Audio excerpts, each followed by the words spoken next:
What is up, guys? Welcome to another live session. Today is November 26th, 2019, and we're back at again on the charts for another session. So, last uh last weekend on Sunday, we took a trade on pound Aussie.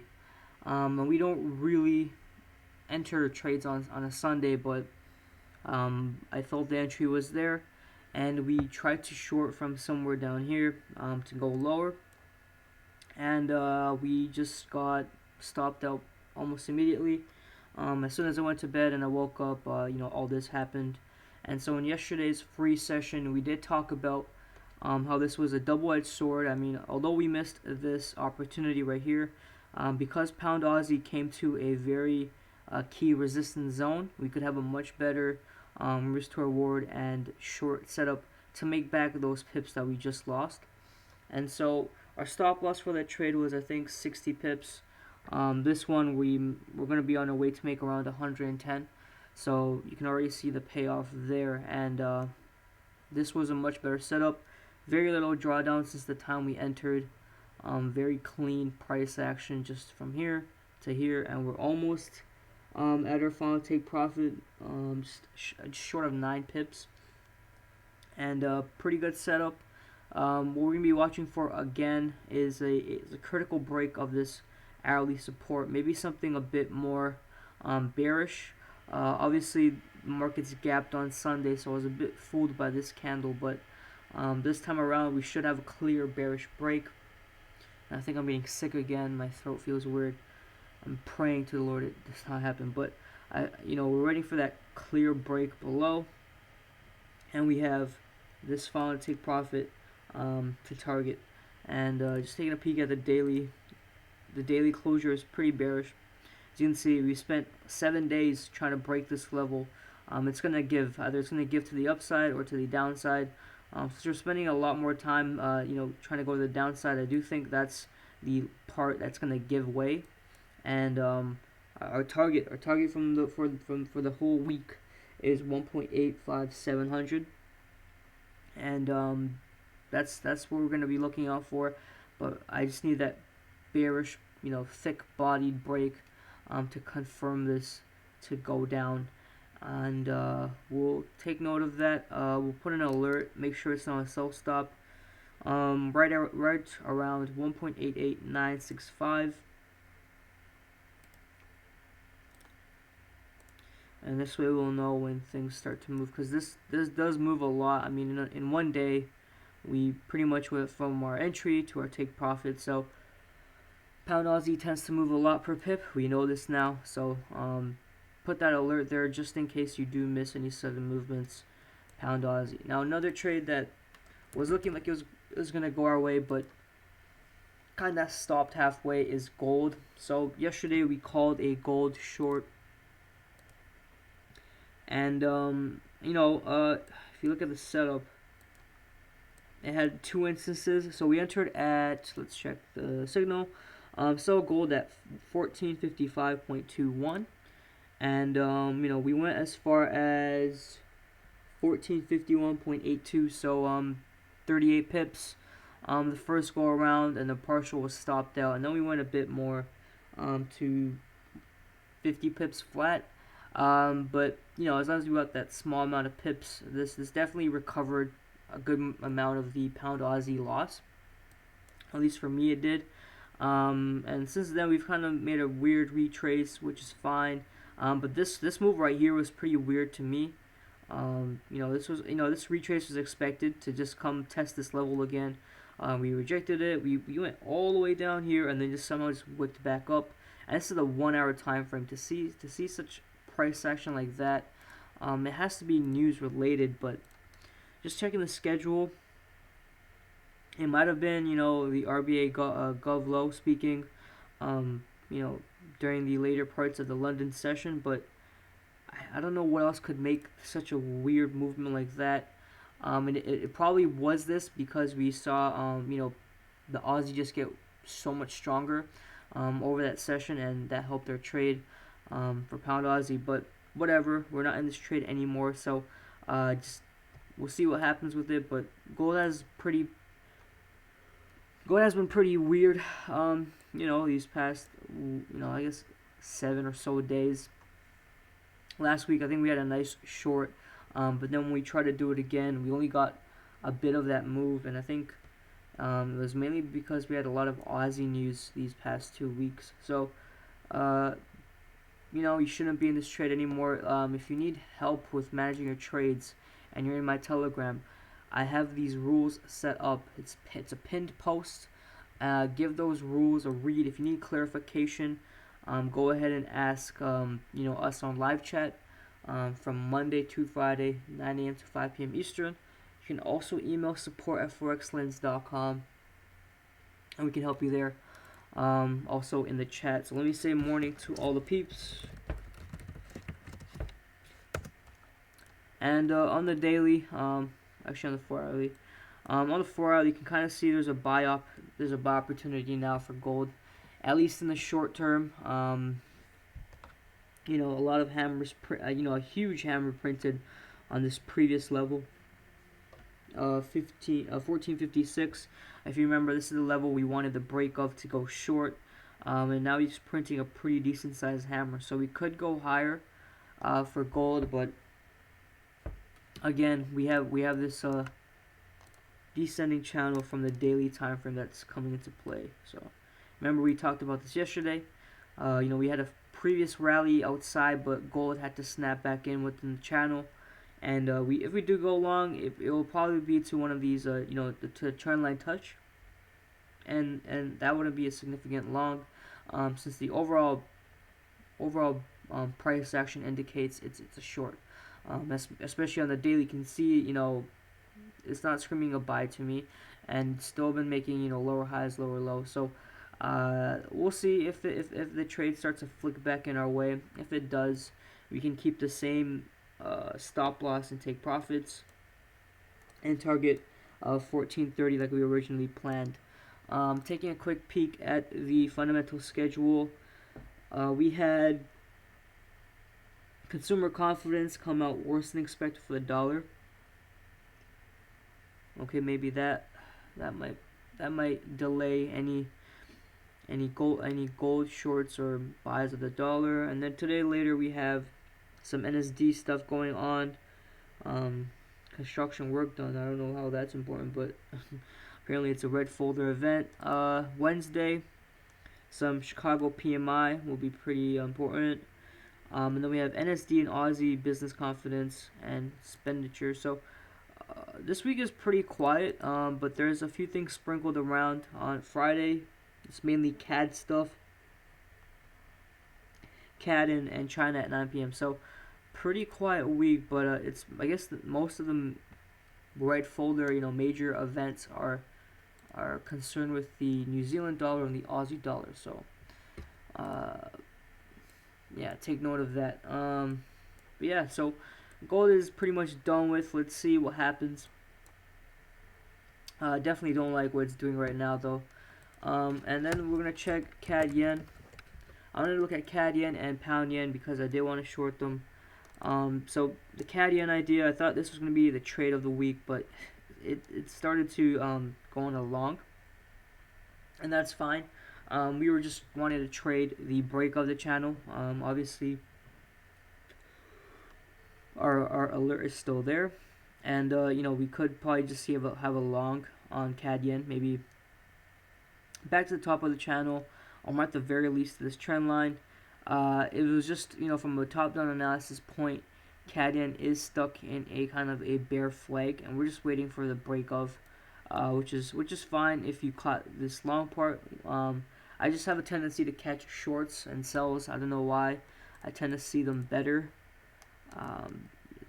You just get it through experience. You'll know which trades kind of work for you. But it's still making on the 4 hour. Still making lower highs, lower lows. So it does have ways to go to totally invalidate this idea. Just to recap, on the smaller time frame, we did get that break, but we usually wait for something more significant on the larger time frame, or a daily closure, since the analysis was done on the daily. And so when we got that break on the hourly, we got that retest. We did not get that following rejection to go short, and that's very key for a analysis done on the higher time frame, because right now it looks like, oh, we made a break out the channel, but if you go to the daily time frame where we did the analysis, you can see we just wicked there, but we had a closure within the channel. So just take note of that. I guess we'll have to take this setup maybe next week whenever it gets ready. Pound yen was a trade I was eyeing since the end of yesterday's session to short, and it's not really.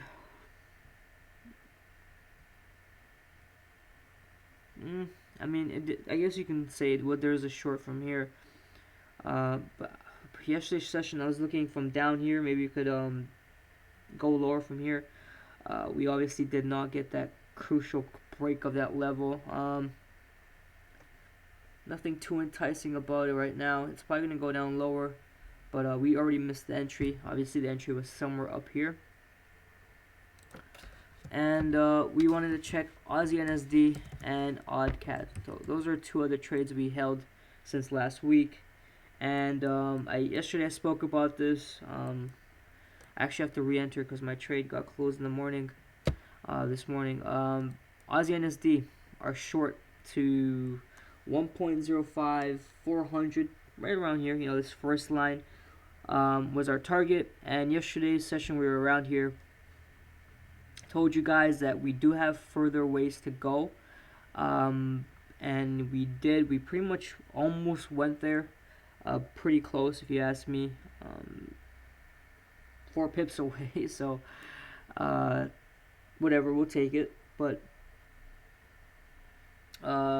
yeah, nice setup. I mean, what else to say? You know, nice clean 50 pips grabbed. Not bad, not bad. You know, the swaps kind of killed me though, but I had $10 swap for holding this, but that's still pretty good. 50 pips. Nothing else to say about this. I just wanted to see how close we came, and we did come pretty close. I got stopped after this move right here. Pretty good, pretty good. Also on the flip side, we had Aussie CAD. So taking a peek at Aussie CAD, it's still creating support at our first take profit level. Yeah, I'm gonna get sick. I can already tell. And I do have an announcement at the end of the session, so stay tuned. Live session, guys. It's concerning about next week. So I just put a cough syrup in my mouth. Anyways, Aussie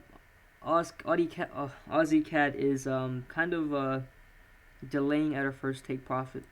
And this is why we draw our levels where they are, because in case we do get there, we take some profit off the table. And if it wants to consolidate, it can. And if it does want to pop us out at entry, it's no harm, no foul. And that's what Aussie CAD did. But if you realize, when it did happen, we didn't go anywhere further than we were in the past. So it's not going to burn me. I mean, if it did pop us out at entry and then go all the way down, then I'd definitely be pretty annoyed. But thankfully, you know, we came, took our first take profit, we consolidated, we got, you know, spiked out our entry, and we came back and consolidated at our first take profit level. So, you know, it's always good to see trades that play out all the way and sometimes play out half the way, but I've said this time and time again, the market only gives a significant amount of pips to a significant amount of people, and it's very limited. So you take what they give you and keep it moving. I mean, I'd rather gain 20 pips than lose 50, you know what I'm saying? So just a little word of advice. I think that would be a good point to end off the analysis. We might look at a few, you know, Bitcoin and some pairs that we haven't looked in a while. For example, CAD CHF, which was, you know, always a great pair to trade. So we'll look at CAD CHF, Bitcoin, and then I want to talk about trading with confidence. I think that's a very major topic. I did write a blog post on this, but I think a quick 2-minute video will do it justice. And then I have a very special announcement to make at the end of today's session, and this concerns next week's live sessions. So very important that you guys stay for it, or at least listen to it when you get time. But you guys are the paid members, and I feel like you guys should hear first. So it's nothing scary, don't worry about it, but let me go with CAD CHF, and see if the safe havens could provide us with a setup. And no, it's been pretty ugly, and I think it's because of the impeachment hearing and the phase one of the deal has kind of fallen back in. The safe havens are in a rocky ride of knowing when to dominate, when they're not. The daily could be an intraday long from here to here. Maybe.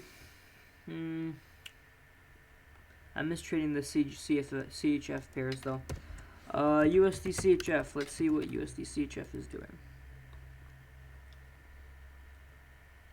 Okay, this could be a bit interesting. Could be a short. Hopefully you guys could see why. Let me actually stick to our roots and bring out the trusted rectangle tool. Yeah, so you can see USD CHF has created some Forex support in this rectangle region, and we've come around once, pretty close to it, and a couple times here, and we spent a few days trying to go higher. So I would be inclined to call a short here. I'm just trying to look at where we can go. Obviously we have this huge support here, support here, support here. We could go there, and let's actually go to here. I like this better, just to capture this wick, all these wicks. Okay, so let's zoom in. Let's see what we need to happen to go short now that we have our bias. So on the 4 hour, you can see we've had many attempts to go higher to no avail. And so when we do have attempts to go higher, you're usually creating support. And so we're going to identify that support on the smaller time frame. And we can see clearly, try to move this in, the support where these lot of wicks are somewhere in this level. So what we're going to do is bring out our horizontal ray and just try to cover as many of those wicks as we can. So the level in question is 0.99622. Now, for us to go short, you want USD CHF to come all the way back down and close below for us to go lower. I do think the short will happen, although the last candle definitely is different from the previous candles. The previous candles look like we're going to create a double top with the second top here and the first one here. But this surge, and I don't know where it's coming from, but this, each morning of this week so far has just been chaotic. I guess might be can't be this, because this would actually bring it down. So I'm not sure, but even yesterday's, if you remember in yesterday's session, we had huge moves, which weren't even related to any news. I know Thanksgiving is on Thursday, so it shouldn't really start affecting the dollar just yet, but whatever. We could potentially discuss the long, but I don't think it's there. Anyways, the short is a more profitable setup in this matter because of the 2.4 risk to reward ratio. But yeah, we're just looking for that bearish closure, and I think any closure below this level will be good enough to short, and our stop could be pretty damn tight here. If we can just plot this down, you can see our entry would be somewhere down here. Our stop could be pretty much halfway from this range. So popping back to the daily to give you guys a clearer picture.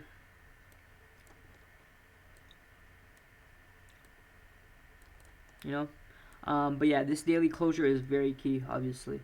And you can see why I'm trying to get the short opportunity, because the long opportunity isn't as lucrative. We have the next key target is up here at 1.00265.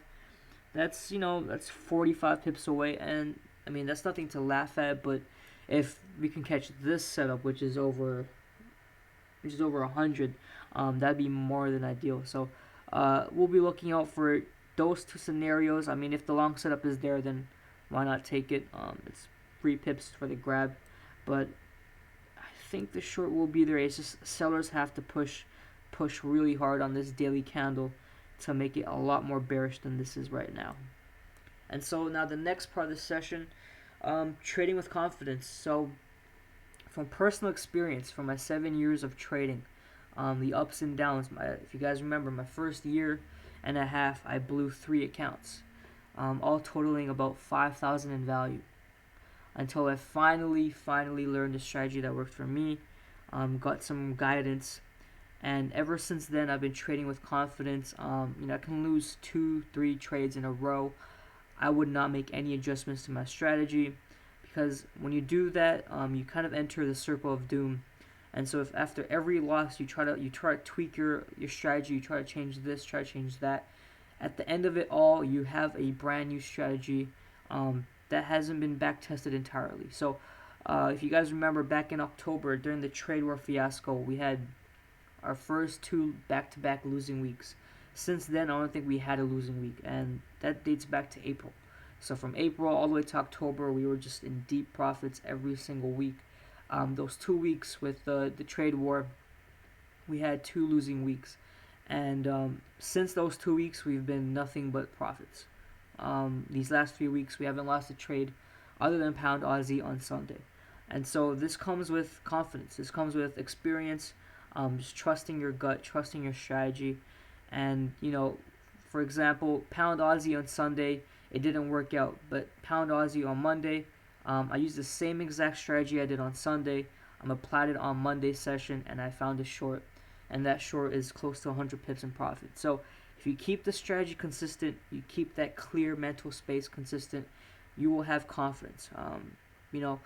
These days I don't even worry about whether a trade will hit, the final take profit. I just worry about what fundamental events could kind of accelerate that process or kind of derail it. So, there's definitely levels to this trading madness, but if you keep pushing the envelope with keeping your strategy consistent and not giving way to a few losses here and there, you'll see that over time, over a long period of time, you have a dedicated strategy that works for you, and that can work through all conditions, and it really helps your confidence knowing that when you go on the charts, you have that one strategy, not an indicator, but that one strategy that after looking at a few charts, you can find a setup, enter it, and make up for whatever loss you had yesterday. So that's just a bit about confidence, and it comes with experience. But for some people, with the right guidance, you can really fast track